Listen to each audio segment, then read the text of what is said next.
All right, let's begin. So today, this slideshow is really inspired by Emanuela here, who reached out with some questions that I thought were very good and required a little bit more conversation than just typing. So I put together some thoughts, and the goal for this workshop, I guess, is that you'll be able to leave today with a few ideas of where to look for work, how to look for work, and you'll be able to do it today. Like you'll be able to get some ideas of where you currently are positioned and some ideas of where you can improve things that maybe you're missing, things that you're maybe doing well already and you should just keep doing.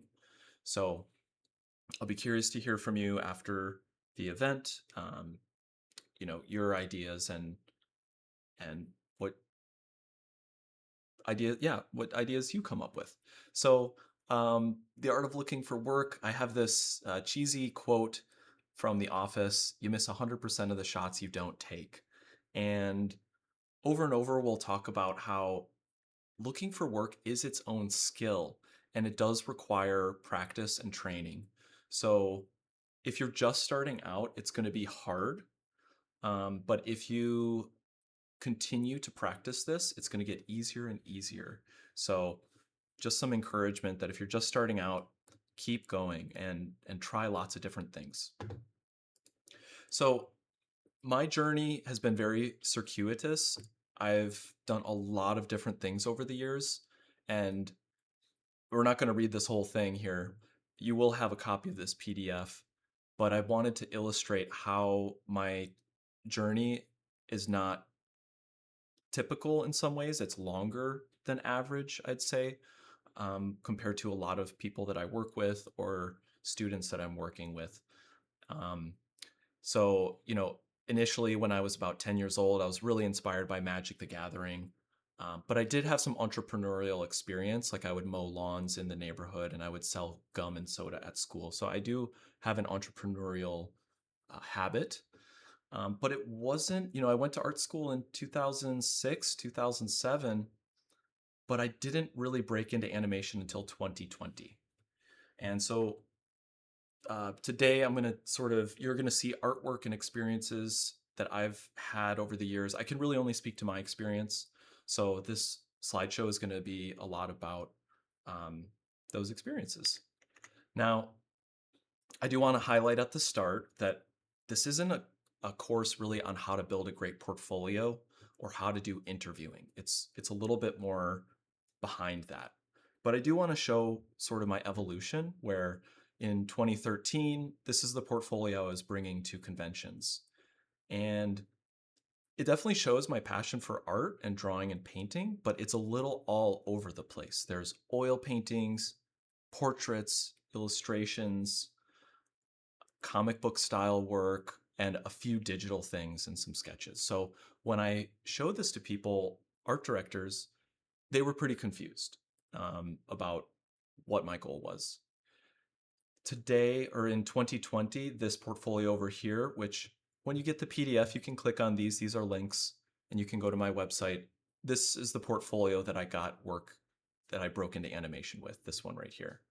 So just want to give you some resources about, what it looks like to start out with a kind of a messy portfolio, but a passionate portfolio, and then how to dial that in um, and get really specific when looking for work. I bring up this artist, Terry Song, because she was a student of mine, and she is amazing. Like she just graduated. I got to see her graduate show at Art Center, and she's basically ready to work. She's production ready. And at the time when I was just learning drawing and painting, she's now basically could be hired and snapped up in a minute. And so I think it's always important to aim high and learn from the best. And we all have seen perhaps these artists who just right out of the gate in their early 20s, maybe, are getting really good professional work. So the reason I'm highlighting Terry here is because this is achievable, and I do recommend this path. Being really smart, studying really hard, having a good strategy, and going for it. Um, but we all come from different experiences. And my path, like I said, was very circuitous, very wandering. And so, for those of you who are maybe a little more lost or sort of wandering in ways that I was, I hope that my journey gives you some hope and some ideas. So, we're going to go through some essentials. These are things that you kind of absolutely must do uh, while looking for work. And so this is me, 2007, selling work literally on the street at a farmer's market, and I would sell these paintings, these digital prints actually. And the essential number one is that you must advocate for yourself because you are going to be your own best promoter when the times get tough, especially. Unless you have an agent, it's really on you to be the promoter of your work. So some of you may be introverted, some of you may be extroverted, but either way, you're going to have to figure out a strategy that works for you, and you're going to have to practice it like working out a muscle. So um, in this experience, I was selling work on the street. I made a decent amount of money, and I got inspired, and I was like, okay, I'm barely in art school, and I'm selling my work. And then I went to the permit police came by and were like, hey, you can't do this. You got to get a permit. You got to get a booth. You got to do all this stuff to sell your art. And so I did that. And this is me again selling at another version of the fair. And while it was a great experience and I'm building that muscle of putting my work out there into the world, because really no one else is going to do it for you, um, I got into sort of a hustle trap, which hustle, Trevor Noah defines as hustle's maximum effort for minimum gain. And that's what this kind of was. I was basically breaking even, working really hard, making new work, displaying work, and just barely breaking even, possibly losing money. So while you're on your journey, I do consider selling your own art as work, finding work. But do try to learn business fundamentals to avoid delusional thinking. There's a formula that Bobby Chu talks about, Bobby Chu from Schoolism. He talks about effort plus time, multiply that by logic, and that equals results. So you may be working really hard, you may be putting a lot of time into your search, but without a good strategy, it's going to be zero. Anything multiplied by zero or a really low number is zero or a really low number. So if there's one thing I could have done better, it was to have a better strategy here. The essential number two is journaling. So these are actually journal entries from 2007. I was Googling at this time how to make a living as an artist. So I was just Googling it, just like trying to figure out how to make a living. And this website is actually really good. It's still up. You can check out that link. And he's an art dealer, and he talks about the importance of journaling as an artist because it becomes your compass. When you get really lost, you can write your feelings. You can look back on your successes and previous ideas because we're like snakes. We're constantly shedding our skin and evolving as an artist. So having a written trail helps us as a guide. The second thing that journaling does for you is it helps you practice writing. As visual artists, our work speaks for itself, but writing is a critical skill in order to write proposals and to get opportunities. Writing those cover letters, writing those emails and introductions online, it's really important. Essential number three is that you really should be dedicating at least 20 hours per week to grow your craft. And this can be really hard when you've got multiple things going on. But what I recommend you do is you actually time yourself. I used to get really frustrated because I was like, I'm trying so hard to grow my skills. But then when I actually measured um, through a timer, I found I wasn't working that hard. And so you have to be honest with yourself, like how much time are you really in the studio working? Um, so I do recommend trying to find that community of people who also like to work really hard and have fun doing it so that it's not so like dreary and grindy. Essential 4 is find an edge. So Nathan Fowkes talks a lot about this in terms of what do you have that other artists don't? And this is where it's important to compare yourself to those around you and not to try to like find something for the sake of finding something, but think about like why you're obsessed and what you're obsessed most about. Because when you're more obsessed than another artist about a certain thing, you can work harder, you can work more passionately, you can go that extra mile.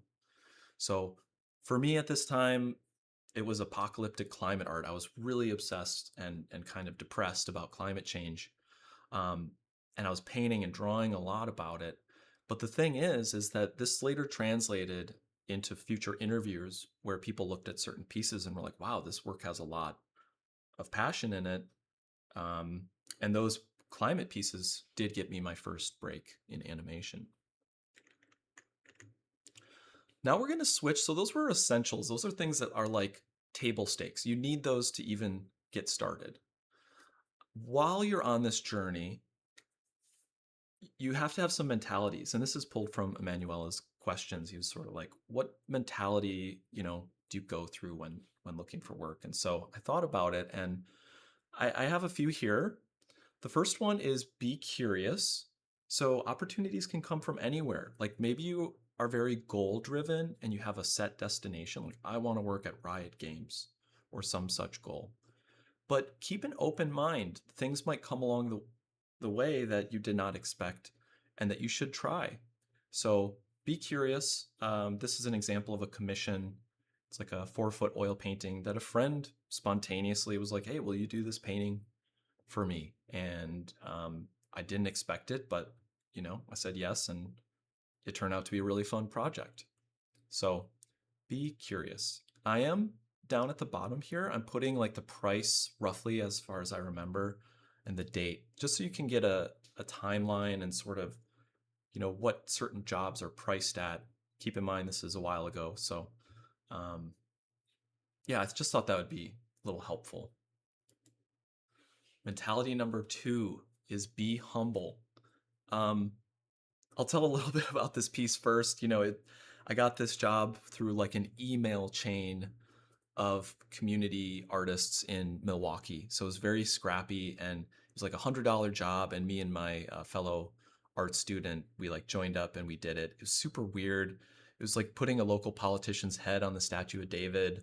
This thing is 10 feet tall, so it's actually quite large. And it was just weird. But it's kind of one of those beggars can't be choosers things. Like I wanted to get paid to paint, and here was an opportunity. So, as I'll say a lot in this talk, it's a stepping stone. Um, Part of this being humble business is that there's an enormous amount of luck in being an artist. You can't predict it. You don't know where things are going to go completely.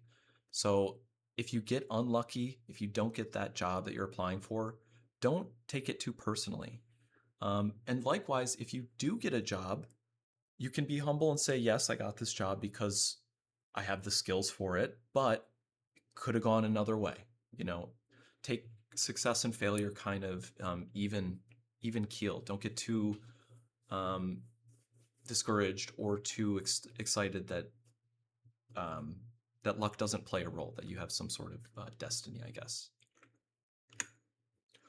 Mentality 3 is be realistic. So where this is coming from is that even the best artists in the world throughout history have had long gaps without work. Frank Frazetta, Leonardo da Vinci, and pretty much any other artist out there. I even heard recently during this animation sort of bust that Craig Mullins was looking for work, or could be a rumor, but even the titans of our field can go without work. And so you just have to be prepared for that. It's inevitable. We all want a steady stream of work, but we have to be realistic, and we have to strategize around what we're going to do during those down times. So this is a menu that I did for a restaurant that my mom knew the owner of. This is just the cover. It's not the quality work that I want to be doing today, but I learned something. I tried something. Another stepping stone. Mentality number 4 is have fun. This is an adventure, and if you're not having fun, you do want to sort of reconsider. Um, Maybe you're taking things too seriously. Maybe you're too financially stressed, and you need to figure some like get another job while you continue to build these skills. So, this is 2011. I just graduated, but my friend he was a furry and he wanted a fursona for the conventions that he went to. So I had a lot of fun doing this. I didn't know what furries were before then, so it was kind of fun to just try something out. Mentality number 5 is to say yes to everything at first and then no when you start to get too busy. A little note, when you start to get too busy, you can also raise your prices. That's the time that you raise your prices. So over on the left here, I was, not even a freelance artist really. I was getting dribs and drabs of freelance, but I had some web design skills and I would take every web design opportunity that I could. People were very much, everybody was getting websites at this period. And so I said yes to everything. And then over here, this book cover self-publishing author client was really great to work with for a while, but then I started getting even better jobs. You can see the jump here from $100 to $2,000 per project. That's kind of the growth you can achieve over long periods of improving your skill. But I had to quit midway through a project. And so a little bit of advice is that when you quit midway through a project, have a replacement. And this is where your community comes in handy. Try to find another artist who can fit that role. And I actually did find an artist, James Wu, who is a better painter than I am, and he knocked it out of the park on the next job. So the client was a bit unhappy at first, but ended up being very satisfied with the replacement.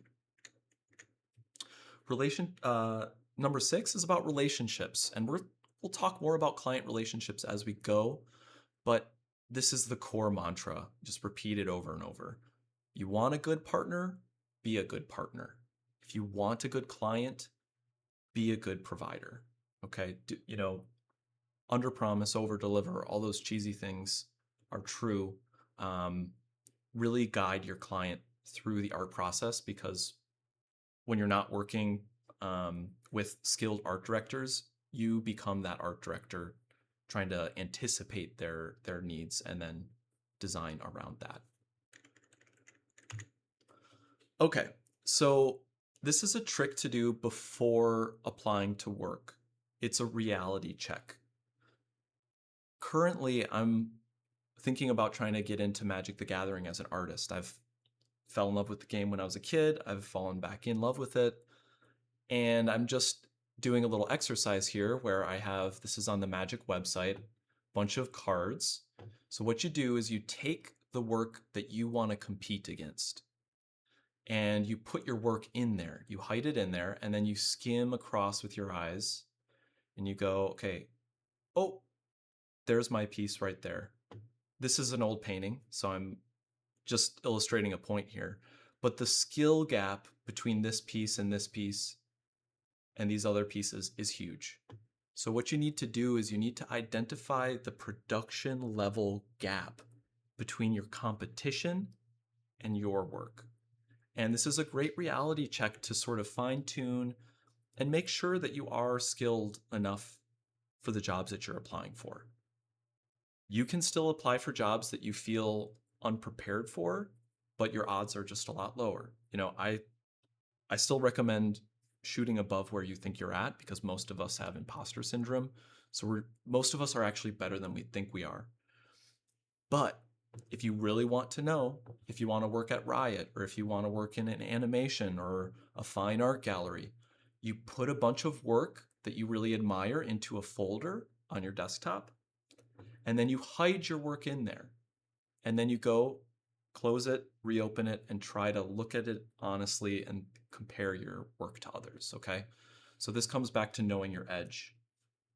Once you've trained hard enough and smart enough, you will find that you're like, yeah, I'm ready. And that happened to me. It took a long time, but at a certain point at conventions, people were saying, no, your work's ready. I don't know why you're not finding work. Like, looks good to me. So that's a great spot to be because it means you're on the cusp, you're on the threshold of getting the work that you want. This is just an example I have to open up here.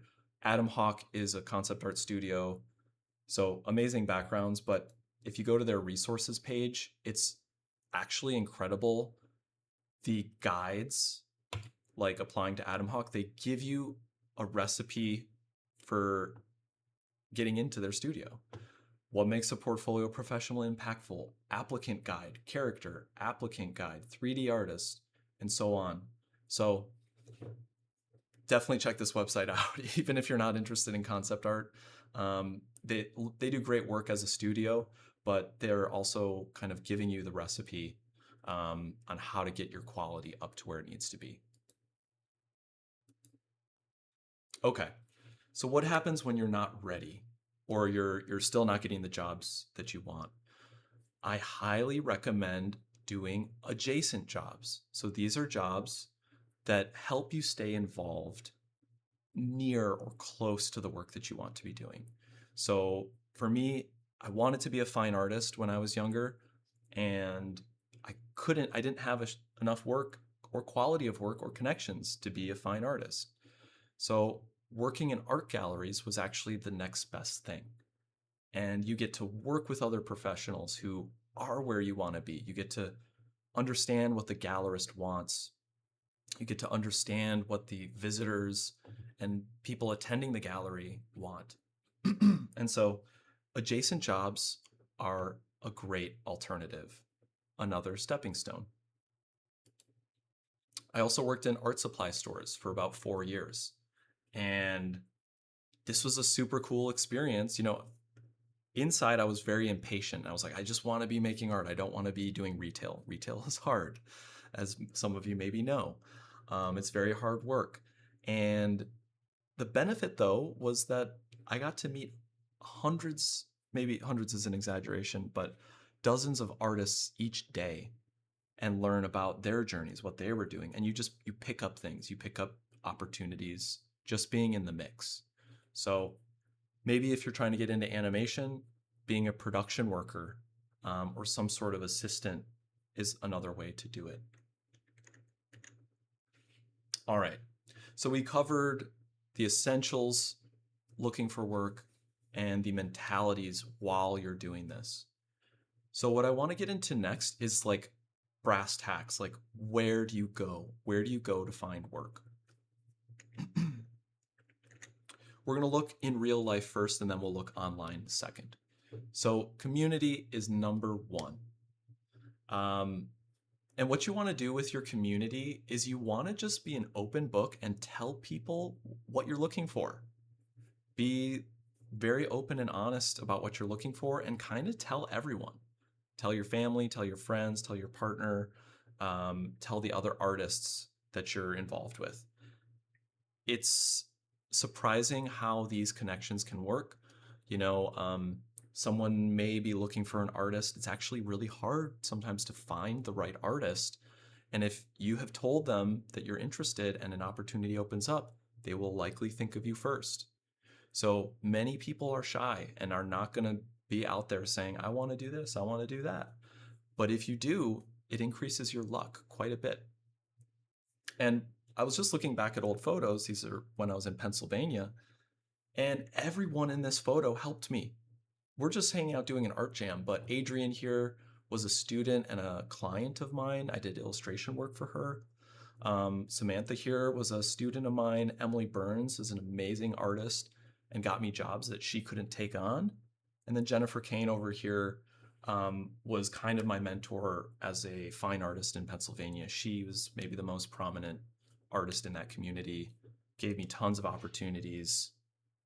Even when I was, you know, going to LA and had running out of money trying to get out of Pennsylvania, she bought work. So maybe it's a pity buy, but she generally, you know, liked the work that she chose. So yeah, your community is number one. And so this includes like past clients, past coworkers, past teachers, past recruiters, and others that you've reached out for feedback. go back and reach out to them and just tell them, you know, they don't, you don't need to make it like a demand, like, hey, I'm looking, could you get me a job? But you could be like, hey, I haven't talked to you in a while, just to let you know, I'm looking for this kind of work. Hope you're doing well. And, you know, just start a conversation. This one may not be so obvious, but bulletin boards and flyers were my first gig achievers, I guess you could say. So I was in art class as a student, and I was just telling people on and on about how much I love fantasy art. And a fellow student was like, "Hey, bro, check out the in the hallway on the bulletin board. There's a self-publishing author looking for a fantasy artist." And this kicked off my illustration career. It was not much at first. These are, you know, $100 per drawing, and the amount of work that went into these was a lot. I was maybe making like $4 or $5 an hour. Like, it was, this is hustle, right? It's not the best, but it's a stepping stone. And you can find these in unexpected places. After I graduated art college, I was desperate for cash. And so I put up flyers being like, hey, I can teach people what I just learned from the university, but a lot less. Sort of like a miniature warrior art camp where I was like, hey, I can teach you fundamentals that they taught me at the university. I had all the syllabuses from the university. I did all the homework from the university. I can teach people how to draw a cube, how to draw a cylinder, how to paint a little bit. And I got my first students from that. And this kicked off a 15-year career in teaching. So I've been teaching much longer than I've been in animation. And it's thanks to a flyer. Okay, so local venues, I think you should approach local venues like cafes, music venues. This is a bank here. I've done over 100 different exhibitions in local venues, if you look on my online CV. It can be a good experience, but it's a hustle. Maximum effort for minimal gain. So I think in hindsight, I would have rather spent this time studying, like Terry Song. I would have spent this time taking more classes, really focusing on elevating my skills so that I could get better work. So in general, be very skeptical of exposure and doing work for free. It's probably better just to keep doing your personal work unless there's a very good reason. So don't do things out of desperation. That's kind of the lesson here. Tabling and conventions. This is a must. Not necessarily tabling, it's not for everybody, but you saw me at the start selling work literally on the street. And all those skills, I tabled a lot and at very rustic kind of events, street festivals and farmers markets. But eventually it led to Lightbox, and I had an awesome experience tabling there. And I just want to point something out that artists throughout history have traveled like hundreds of miles. Like the Northern Europeans used to go down to Rome and Florence to study and learn from those artists. So making these pilgrimages to go to conventions is really, really important. And I get a little frustrated when I hear some people saying, "Oh, Lightbox is so expensive. It's like $200 for a 3-day pass." And in my mind, that $200 is small change compared to the value that you're going to get there. Because if you don't go, it's like you're taking the oxygen out. And many other conventions charge a lot. They charge thousands of dollars. So for $200 for the value you get of meeting legends like James Gurney, your people you've met online but you've never met in person, like people that you could be working with in the next year because you bumped into them, $200 is totally worth the cost of admission. So I would say once a year, try to do a convention of some sort. Could be even a local one just in your region.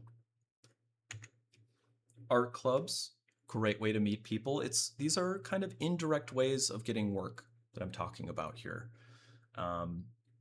You're gonna run into people over and over with a similar passion, and you're probably gonna end up working together. So for me, it was Warrior Painters. Coming to LA, they were my first real art club, and they opened my eyes to animation, and they are the avenue that I went through to get into animation.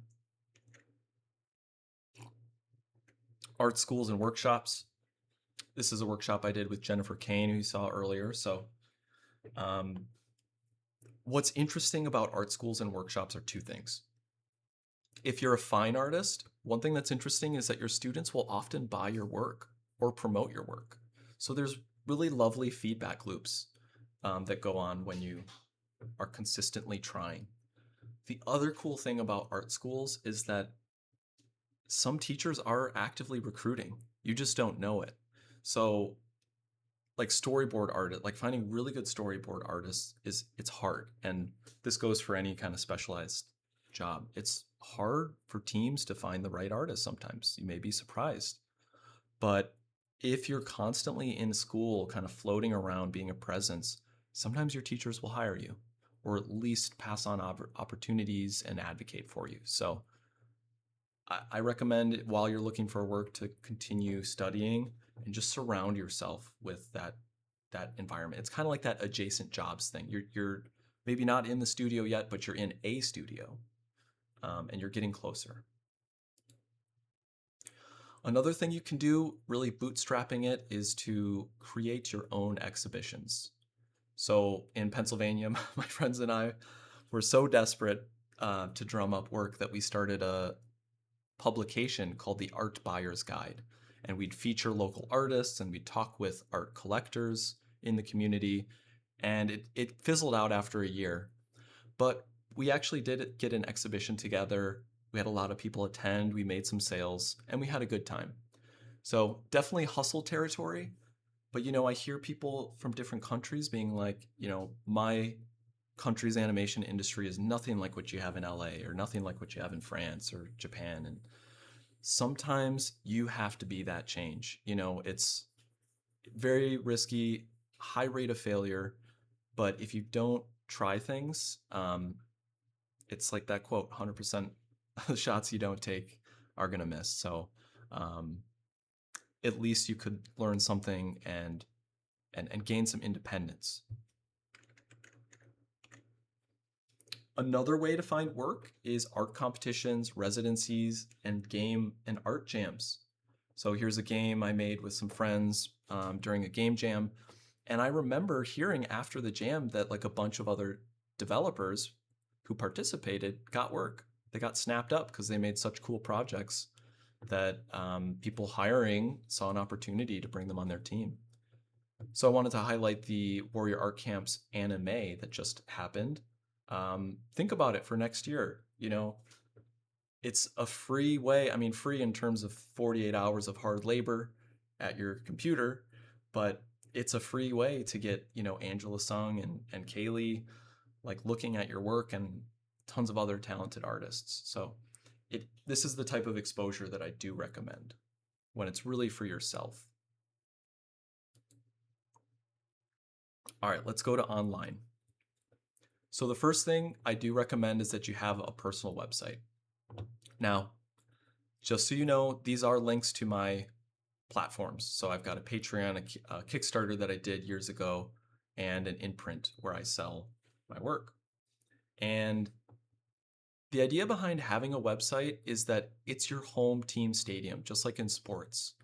And when you have your own platform, you get to curate it. You get to control how your work is perceived. When you are on a social media platform, that's like playing an away game. That's their stadium. They have the control. They can push you to the side and change the rules at any minute. So have a website and make sure that your search engine optimization is decent, that you have some. I have gotten jobs from my website alone. Again, it's the climate art. People were Googling climate art, and I got a couple different jobs from that. Actually, one of them was a pretty big job. So for 5 years, I didn't think climate art. I was just doing it because I loved it, and I didn't see any way that anyone would ever hire me for it. But eventually, people did. So your website is kind of like an archive as well. The second thing I recommend is to have an email or sort of group chat newsletter. I'm not sure what's more popular these days, but an email list of people who have signed up is really, really valuable, especially when social networks change and the internet's changing. If you have those hard email addresses directly to someone's inbox, that can mean a lot.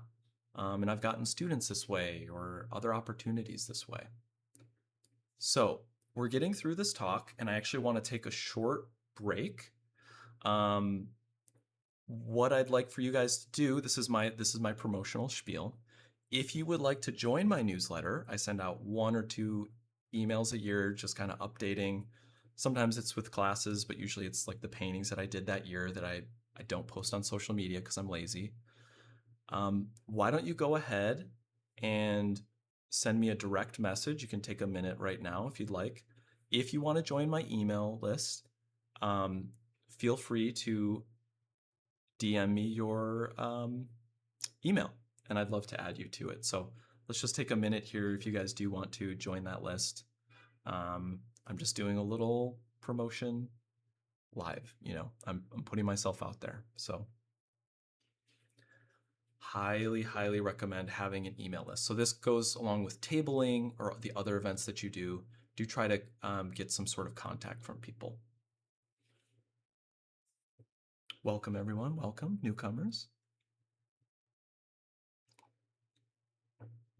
Yeah, we're just going through these slides and then we'll have a little Q&A afterwards here. All right, so first, have a website. Second, have an email newsletter. The next best thing are marketplace platforms. These are platforms that you kind of have some control over, but they offer something special. So I made a lot of sales on Etsy. Patreon has been really good to me. It's a place where I write my thoughts that I don't want to share more widely on social media. I can experiment there and feel a bit more safe. Kickstarter, I did this Kickstarter in Pennsylvania, and this Kickstarter helped me become an independent artist. So I was working at an art supply job, teaching all this stuff. This Kickstarter, I promised people I was going to do 150 plein air paintings over the course of a year, and my backers would get some of the paintings. And lo and behold, it got funded. I did the project. I grew a ton as an artist. And after that, I was able to have my own business for a few years in Pennsylvania, just like totally as an independent artist. It was really hard, but it was super satisfying to be my own boss. So again, sometimes instead of finding work, think about ways that you can sell your work, and be the owner of your own business. In print is where I do prints, Twitch, and I don't know if you guys have heard of Whatnot, but I know some magic altar artists who sell a ton of work on Whatnot. So there's always new platforms bubbling up. The next best are job sites. And this is where you can see the current landscape of the market. So I get, Emanuela asked a good question about like the state of animation. What I would recommend to you is that you sort of try to figure it out on your own. Taking rumors or like what other artists are saying about the market is valuable up to a point, but you should really go out there and try to discover yourself what the art market is doing, what's in demand, what's not in demand, and where you fit in that. So freelancing sites like Upwork and Fiverr, they're brutal in terms of competition. The prices are really low. It's tough to even get low-priced work on these sites, but guess what? You can see every day what the art market is demanding. So even if you're not using it actively, it will help you sort of get a picture of what's in demand. And Upwork, despite how tough the platform is to work with, was actually very good for me at a certain point in my life. The most underrated job feed I have found is the artstation.com/jobs. You sign up, you get an email once a day about different jobs that people are looking for. Nobody I talk to looks at this. And I keep telling people, check it out, check it out. Um, I broke into animation through an artstation.com/job site, and it was a local place in Burbank. Um, and they were working on Disney projects, and I got a matte painting job. That was my first job in animation through them. Just the other year, I got a second animation job doing concept art for an unpublished animation. So 95% of the jobs on there are not going to be for you, but you can see, okay, like Grinding Gear Games, okay, they're looking for a system administrator, okay, they're looking for developers, they're looking for an artist. Like, go down rabbit holes. Go look up Grinding Gear Games. I have no idea what they're about, um, but you can learn. You if you do this a little bit every day, like that, working that muscle, you're going to start to be more confident about like what's out there, what's suitable for you, what's not, and it will help you.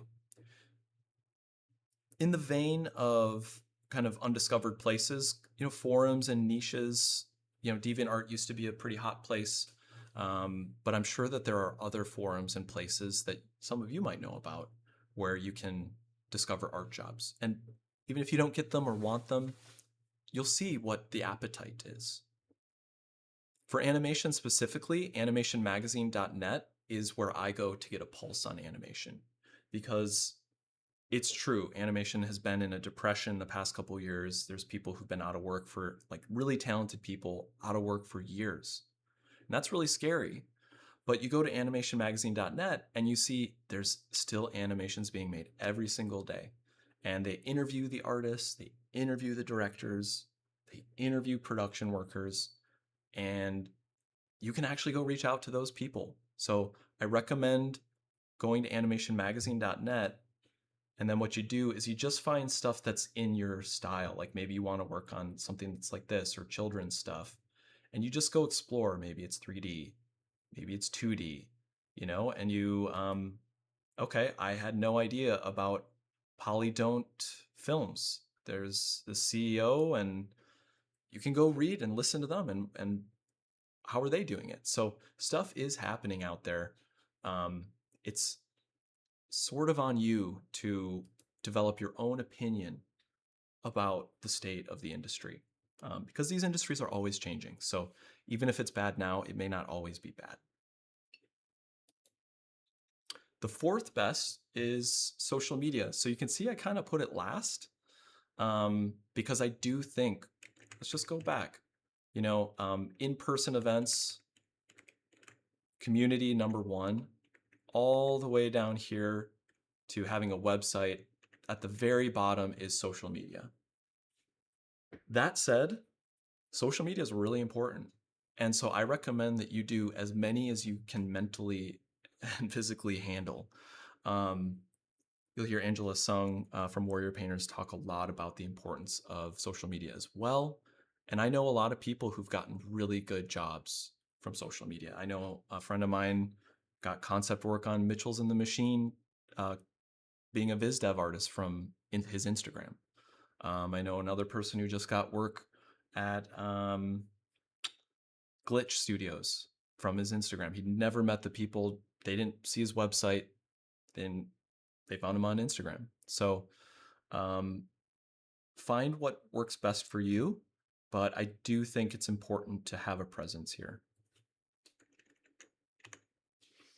The last way I sort of want to discuss is to get creative. And this is where it's on you and me to come up with new, interesting ways to look for work. There's so many ways out there, but you have to be creative and you have to think about it. So in a nutshell, the advice is go where the clients are. So that sounds very simple. And it is simple, but it takes some thinking. So the story behind this is my first year at Lightbox. It was the first Lightbox. Maybe it's the second, I forget, but we're standing in line waiting to get in and we're all asking each other, how's your work going? How are things going? And most of us are like, yep, we're still not getting any work. Yep, we're still not getting any work. This one guy pipes up and he's like, I'm doing amazing. I have so much work. And so we're all like, whoa, okay, what's going on? And his strategy, he was an environment artist. He would go on Steam, he would browse through all of the indie games, identify studios that fit his skill set and style, and then he'd reach out to them and just introduce them to his work. And eventually, when an opening happens or a game is successful and they quickly need to hire someone to expand the game, he was ready. He was there. He'd made the initial introduction. He was thoughtful about what the clients potentially needed. Um, and he was swamped with work. So I'd say try this strategy out and many others. There's many other platforms where content is being released and you could go find clients. All right, so let's back up because we've talked about the essentials of looking for work, mentalities, and then actually where to go. But throughout all of this, it's really important to know what you want. Because if you don't know what you want, then it's hard for a client to hire you because it makes them scared. Um, and because they want someone who really knows how to handle the job that they need help with. So I think it's like when I was starting out, I would very much be like, I told an art director, hey, I just want to survive. That's what I want to do. Because she was like, what do you want to do? And I was like, I'm trying to survive. And she was like, honey, we're all trying to survive. And you need to focus and you need to specialize. You need to know what you want. And this can be tough because, especially when we're starting out, we might be torn in many different directions. We want all these different things. So do this exercise. It's called the Golden Circle. Um, the what is, maybe your artwork. The how is how you make it. Is it digital, traditional? What techniques do you use? But the why is the most important. It's the bullseye. And answering the why becomes a compass and it can help you find adjacent jobs that maybe are closer to where you want to get. It can help you really find a logical strategy for what you're doing. So I highly recommend the Golden Circle as an exercise here. Okay, now we're in the last part of the talk here. We are going to break into some strategies. So these are like things that you could take home with you and start working on. So strategy number one, know your clients. These are some examples from my Upwork. And the reason I love Upwork, even though I also hate Upwork, is because Upwork makes you write proposals for everything that you're applying to. It's not a cover letter. It's like you're communicating directly with the client and trying to tell them that you can solve their problem. So it forces you to really, really carefully think about the client. And that just makes you more likely to get the work. When I started out teaching, it was only one session classes. So if I taught a student, the next week they may not call me back. And so I could get fired instantly and without knowing it. They wouldn't even have to tell me, they would just not have to call me back. So that really drilled in me that like when you're teaching or writing a proposal, you have to design around what the customer wants. Okay, this is where that customer is always right kind of thing. Um, even though when you're working for some of these pitches and things, like they didn't quite know what they wanted, so you do have to um, be an art director for them. If you don't know your clients and you don't know what you want, you're flying blind. So it's good to sort of take a step back. Don't work too hard. Just think and just think and think and think. Okay. So strategies and tactics are different. And what I want to highlight here is a really cool tactic I learned from a gallerist. So there's cold calling, right, where you're just emailing people and introducing yourself. And that's fine. That's great. But even better is what I call warm calling. And this is what the gallerist told us at a convention. He was like, okay, here's how you get into my gallery or any gallery. So this is if you're focused on fine art, but we can translate this to any other career.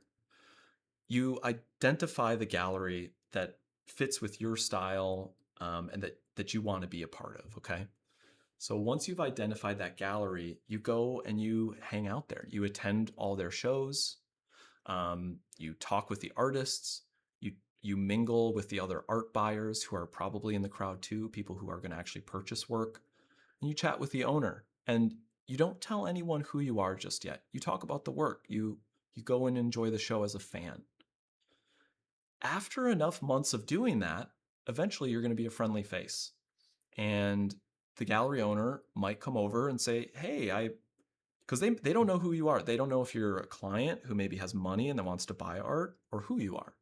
But they'll come over and say hi because that's their job and you're a fan. You've been showing up. And they'll say, "What do you think of the art? Yada, yada."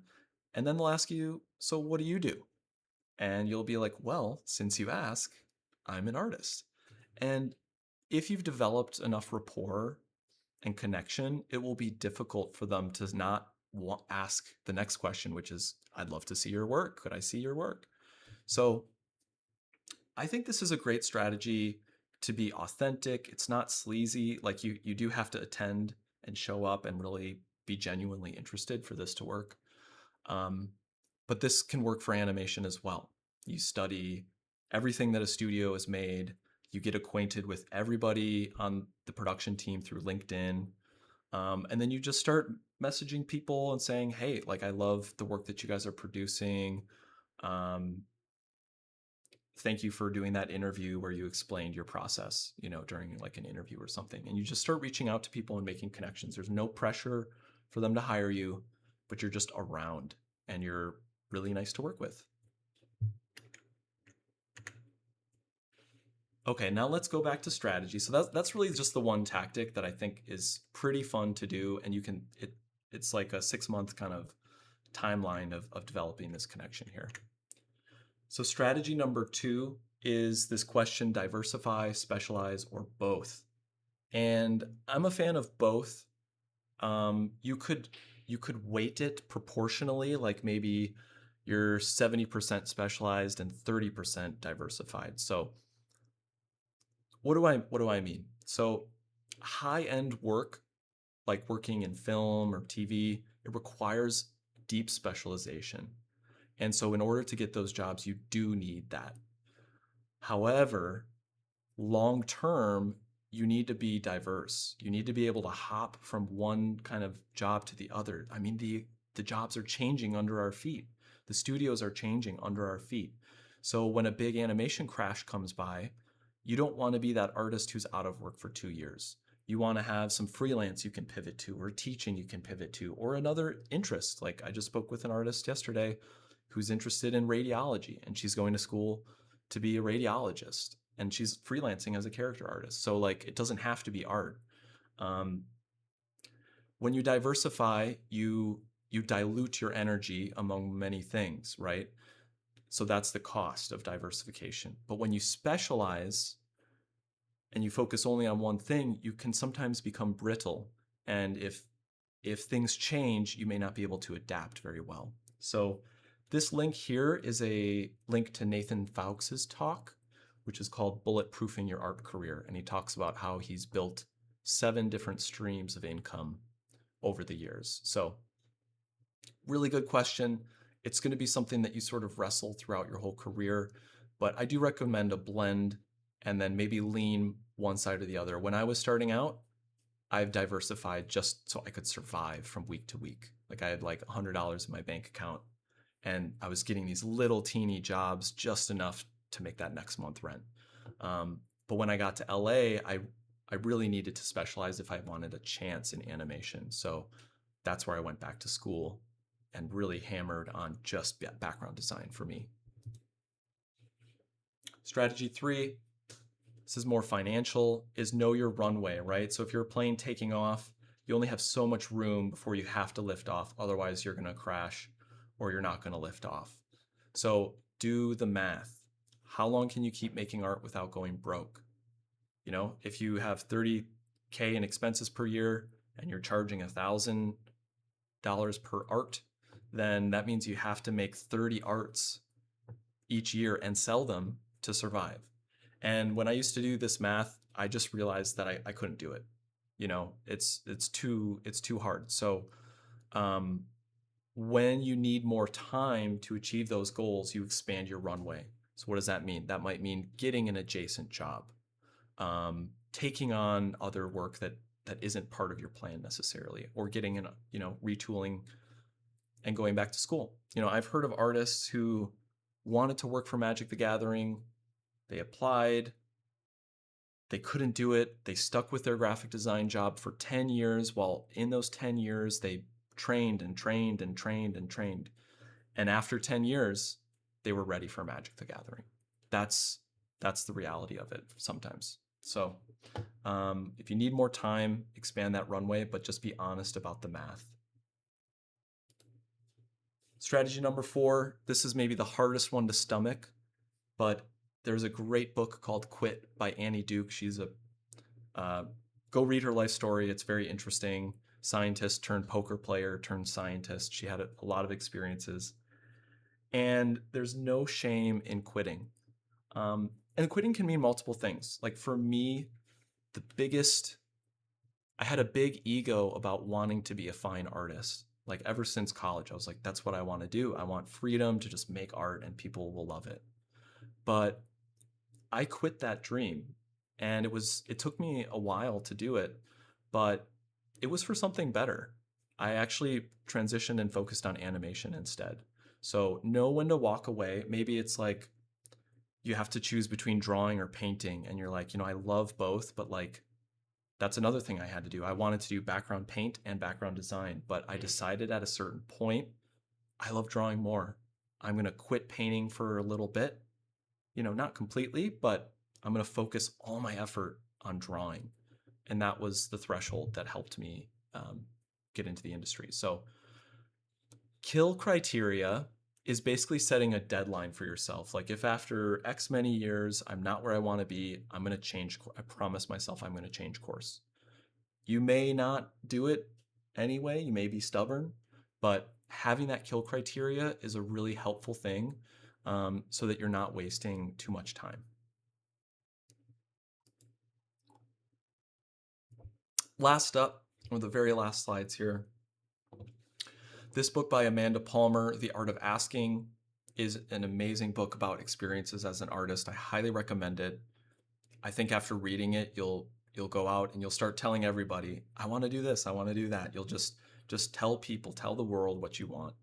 Her story is much more circuitous than mine, also much more successful. She's an amazing artist. So go read her book. And then I put this book on Leonardo da Vinci here because I think art history can teach us a lot about finding work today. So for instance, the author talks about Leonardo da Vinci's cover letter. He would apply to courts, royal courts in Italy, and he would tell them of all of his skills that he had to offer. And he would say, I can make instruments, which he could. He can play music. He's a comedian. He can do science experiments for them. He can build stages, and he was a background designer, for theater. A lot of his inventions are actually contraptions for the stage for entertainment. He would tell the courts all this stuff that he could do, and then the very last line on his cover letter was, oh, and by the way, I can paint a little bit.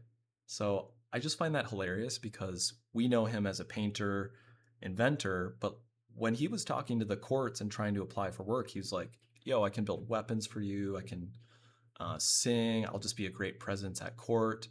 And yeah, so I think especially in times of technological disruption, it's really helpful to look back at other artists who were also going through technological periods. Like when the camera came out, photography changed art forever.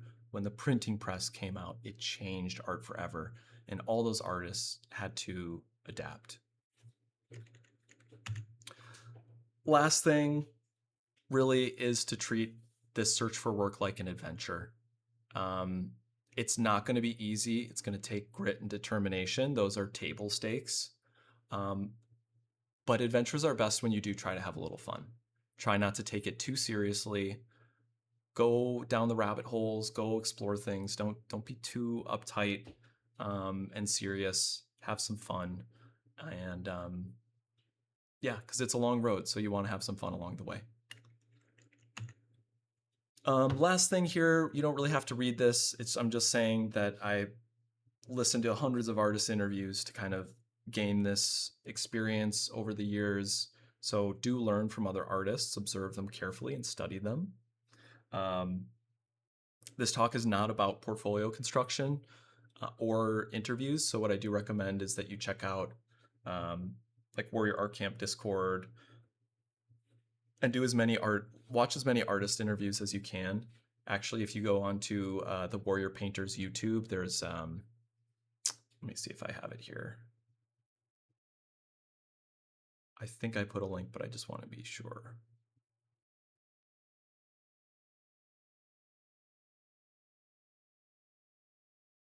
Maybe I did not put a link actually. Okay. Let me just find it. You guys will see all my YouTube preferences here.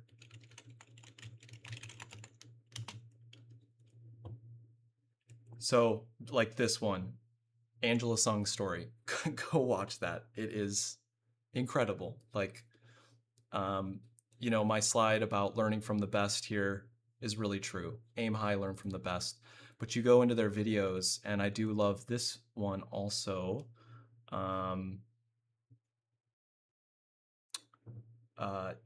Being a convention artist, leveling up your game. These are very old and underappreciated interviews, but they are full of quality. So I think even this one, my first art job, it's totally on theme for what we're talking about here. So I highly, highly recommend this one. We're going to pop this in our chat right now. Okay, folks. So I'm going to end the stream here. And we have a little bit of time to open it up for discussion. I am also going to put in the resources channel, I'm going to add the PDF of those slides that I just presented. There's links in there that I encourage you to go explore. And just, whenever you're starting to look for work, and you're stumped for ideas, just go open it up and like look around and think about like where you're at and what you would like to do. So with that, I've got like 20 minutes or so. Does anyone want to share their experiences where they're looking for work or anything at all? Any comments, questions? Let's open it up.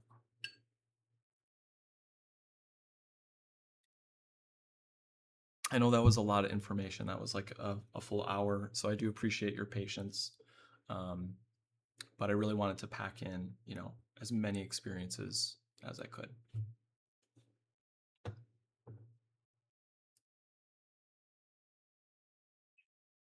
Yeah, I'd be curious if anyone has like their specific, like what their first job was and where it came from. Because I'm assuming some of you have done some work.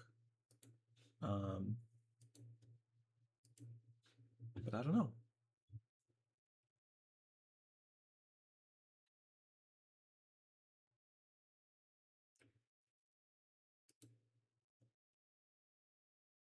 Well, I don't have any experience in jobs, but I have gathered some resources since I was starting to looking for one.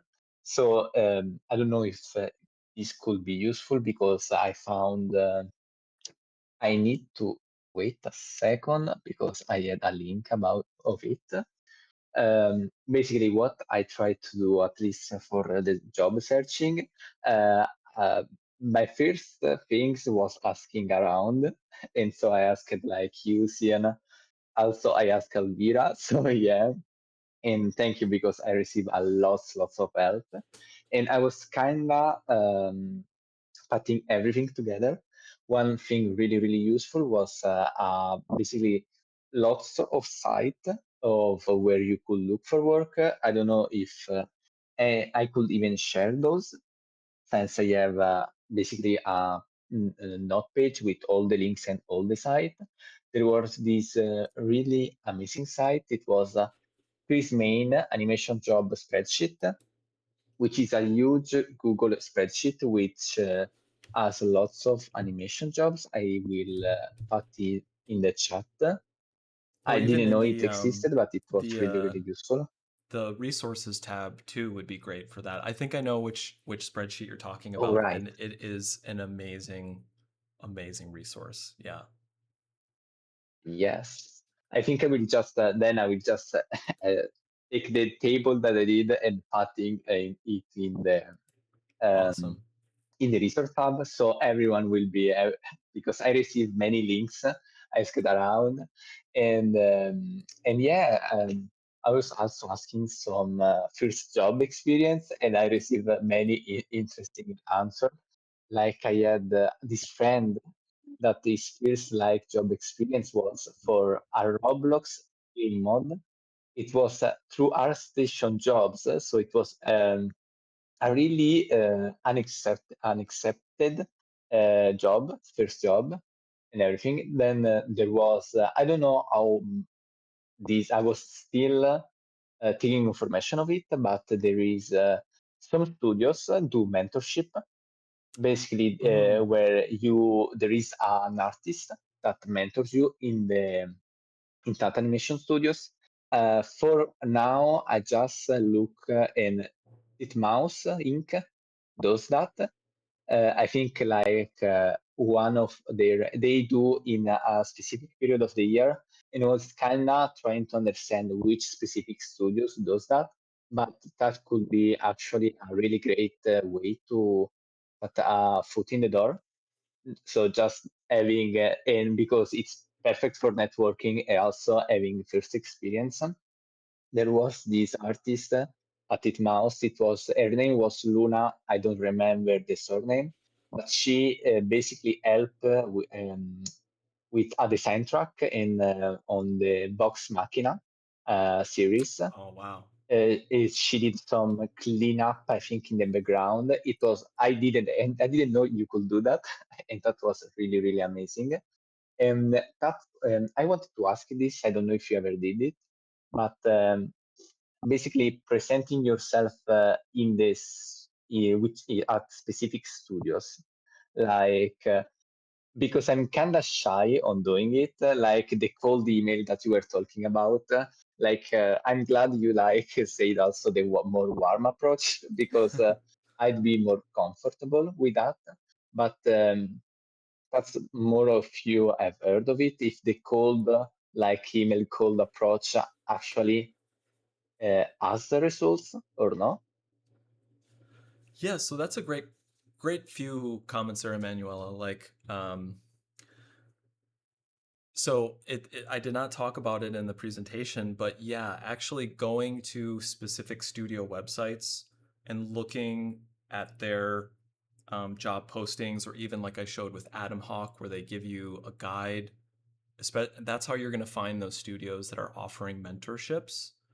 And I highly recommend doing that or applying. Even just the process of applying is uh, it's another repetition of writing and promoting yourself, and it gets easier with each one of those that you do. What I think is the best approach is to try. It's usually around conventions.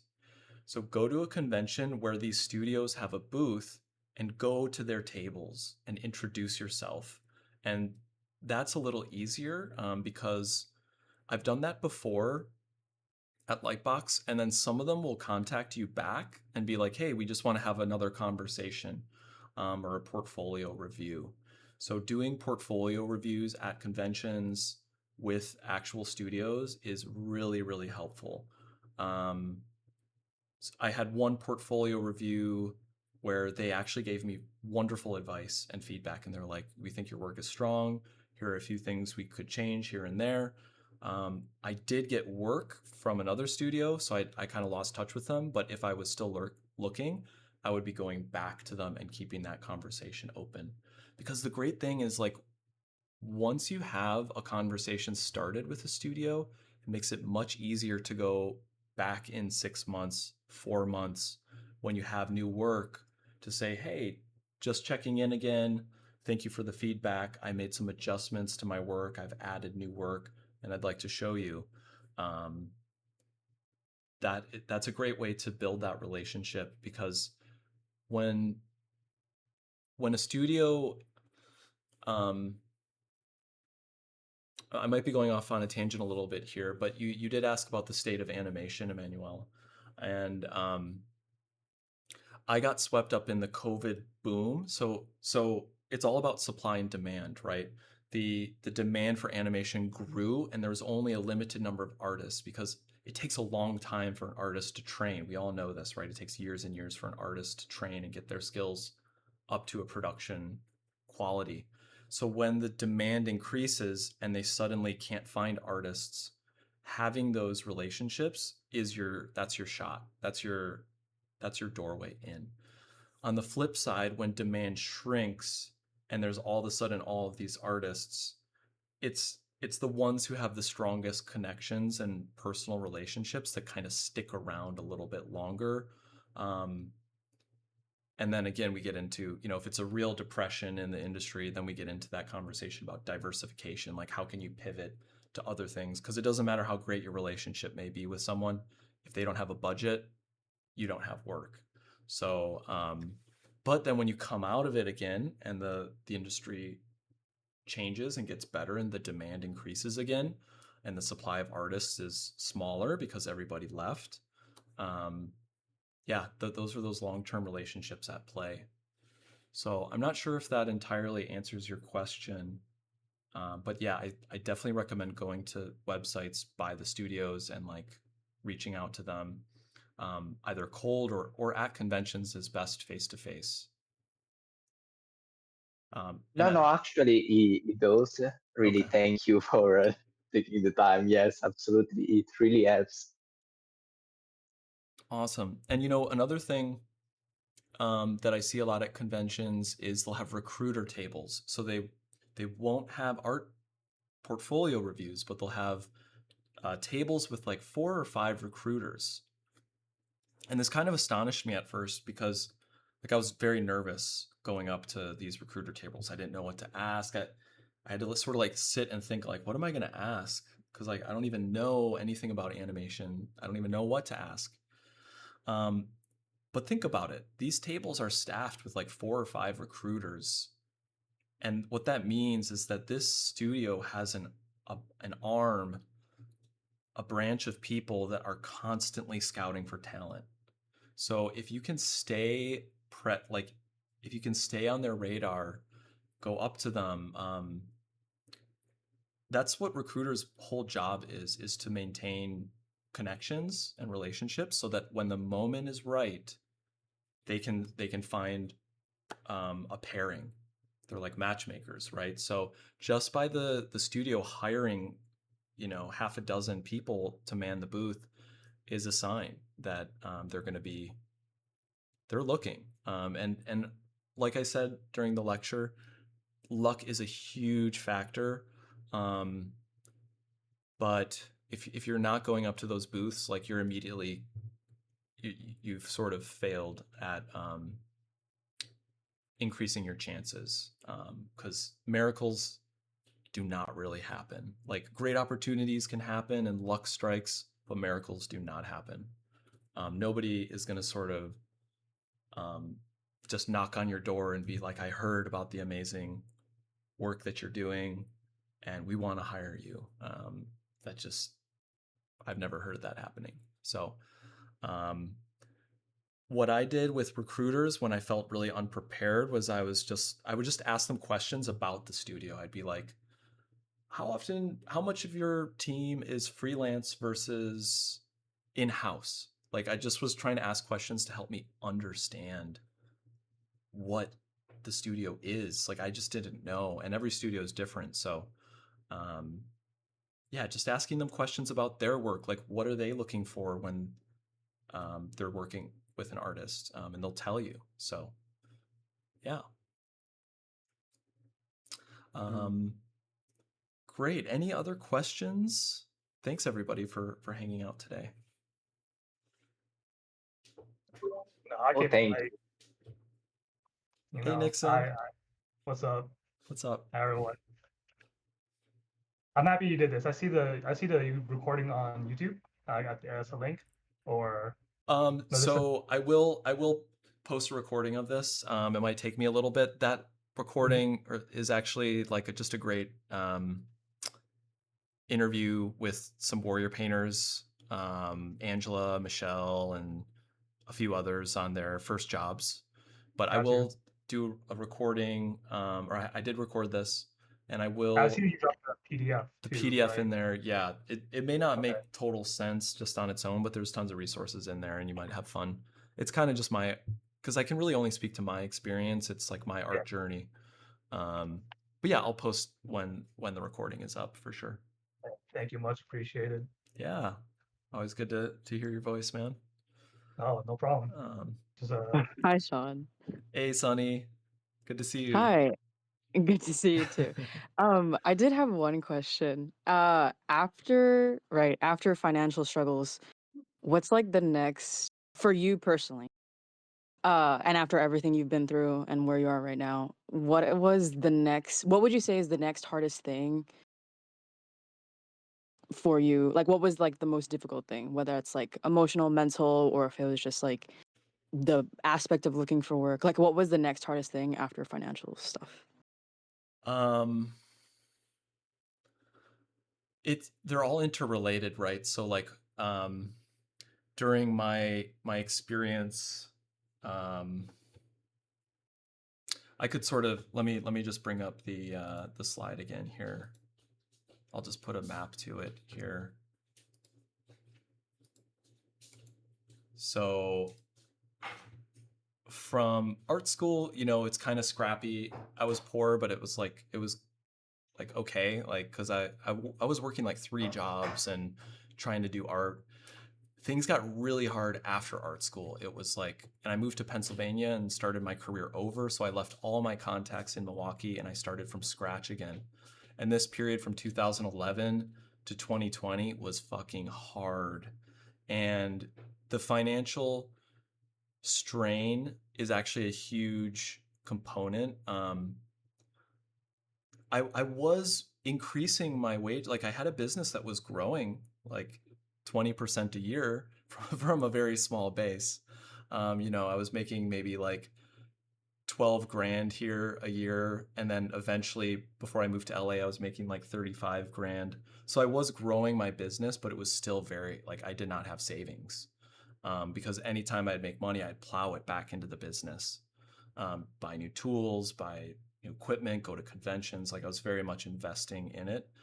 But around here is when I started to almost reach a breaking point, like with my family. My partner has been super amazing and super supportive throughout this whole journey. I met her, around 2007, but I moved to Pennsylvania with her. But by the time 2019 rolled around, like I wasn't sleeping because I was working so hard. You start to not think straight. You start to have this desperation and this scarcity mindset that becomes like physically part of you. Like I just remember being in the mornings, just like kind of pulling my hair and like rubbing my face, just like thinking about all the things I had to do that day to get the next job. Like it'd be like, okay, I've got to freelance here a little bit, and then I'm gonna take that class that I'm taking to get better, and then I'm gonna like dawn till dusk kind of working. And then I had a day job. I was like a private school teacher, so I had to like go and do that. Um, and it actually started to really affect like my relationship, and it was super stressful on other people. So I think that financial strain can spill over into health issues, um, self-destructive behavior. Like it can really get bad, and you stop thinking clearly. So what I think is important is that 2020 was my big break. I got one job at a studio in Burbank, and then COVID hit. I was unemployed, but it actually wasn't so bad because we were all on Discord working really hard, and it was kind of fun. Um, and then 2021, I began Rick and Morty. That's maybe like my true break, which is only like 5 years ago. So on my story, There's been little breakthroughs along the way that kept me going, but this is more of a sustaining breakthrough where I can actually like save money. Um, it when you are we call it scarcity mindset, right? You might have heard of growth mindset, which is like stay positive, constructive criticism, like don't beat yourself down too much. There's also scarcity mindset, which is the opposite, which is like desperation, like I'll do anything to just survive as an artist for another year. And unwinding that tension has taken years. Even when I started to get work in 2021, I was like a starved person. I would take every job that came across my plate. And my wife would be like, why are you doing that? Like you have a stable income. I was like, you never know. You never know when it's going to all be taken away, you know? So I believe, there's a lot of luck in this career. There's hardship, there's tragedy, there's struggle. But if you do find yourself in a position where you're getting steady work, or maybe you're happy with like a full-time job and then making art on the side, you have to sort of unwind that scarcity mindset, because if we go to, if we go to this slide of effort plus time, multiply that by logic equals results. If you're not thinking straight, your logic is all screwed up. And if you're working, so I was working super hard, putting a ton of time in, but I did not have a good plan. Eventually I did. Eventually I got there. But it wasn't like, I'd rather do what Terry's doing, which is just sit down, focus, maybe take out some student loans, like really get everything lined up and then just nail it. But that's not how it was for me. So I don't know if that answers your question, Sonny, but yeah, you really have to, after you've achieved success where you want it, what you define as success, you do have to start to shed those bad habits. So for me, it was like meditation, really getting into exercise, being like, I must exercise like 5 days a week because I want to do this for a long time. I don't want to just do this for a few years and burn out. I had arm pain. I had to go see physical therapists. Like I was almost unable to draw right as I was starting my career. So yeah, just really take care of yourself. Really, like, you can acknowledge that you worked hard, but don't get desperate. Don't get that scarcity mindset out. And it could take a while to unwind that tension. Yeah. Okay. I was just curious to see what you were gonna say. I have one more question. Sure. Right. Along your timeline from like, right, if we're gonna start all the way at 1998, or even if we start at like I was 10 here, 2007, so I'm but yeah. no, we could count it. We could count it. Yeah, We could count it. Going all the way then up until 2020, where you say that's where you got your like first well-paid animation job. I think the main question I have is, after everything, right? You talk about where there's like tragedy, hardship, difficulties, strain on like relationships with other people, strain financially, strain just in life in general. For you personally, why didn't you give up? Why didn't you just say, I've had enough? Why'd you keep going? It's kind of funny that you asked that, because I sort of did give up multiple times. And I applied for some jobs as like a web developer, and I'd like almost got the job, but then they're like, no, you're actually you're not qualified. Like I did seriously think about quitting, and a couple times sort of try to quit, but I there's this thing called art jail, which we can talk about another time, but it's basically where you get trapped in a skill set. And so I would almost be crying to myself, being like, I want to do something else, but like this is the only I've tried so hard to be an artist. Drawing and painting and teaching is kind of all I can do. Like if I want to go do anything else, I got to go back to school, and that's 4 more years. So there's this mental bias called sunk cost fallacy, where this feeling like you've invested so much in something that you have to continue. It's like a gambling problem. Like, oh, I lost so much money, I've got to gamble more just to get it all back. that's usually really dangerous and usually really bad. I just kind of got lucky. Like I just stayed even when I wanted to quit, I would still be like, after I like sort of cried it out, I'd be like, okay, well, you know what? I'm still going to draw today. I'm still going to get back to the studio. I'm still going to develop my craft. Yes, I want to quit, but today I'm going to keep drawing. I had some daily drawing habits that helped keep me going. Like in 2014, I realized that I needed to draw every day if I wanted a chance. So I still draw every day, based on that moment right here. And so it is things like your habits can push you forward when like you physically have given up, but your habits will be like, no, just keep drawing, just keep painting. So not sure what to say there because I got lucky. Sunk cost fallacy is usually pretty bad. You want to avoid that because you can just dig yourself deeper into a hole. But for me, I was able to get out of it. I can't attribute that to anything aside from luck, really. Yeah. So, folks, I do have to wrap it up here. Thank you for the question, Sonny. Thank you for inspiring this, Emanuela. I have to go to my next meeting, but feel free to post more questions and we can keep the conversation and have another chat. So yeah, thank you all. I got to Yeah. run, Thank you. but appreciate you all. Thank you, Thank Sean. you so much for this. So yeah, And anytime. See you guys.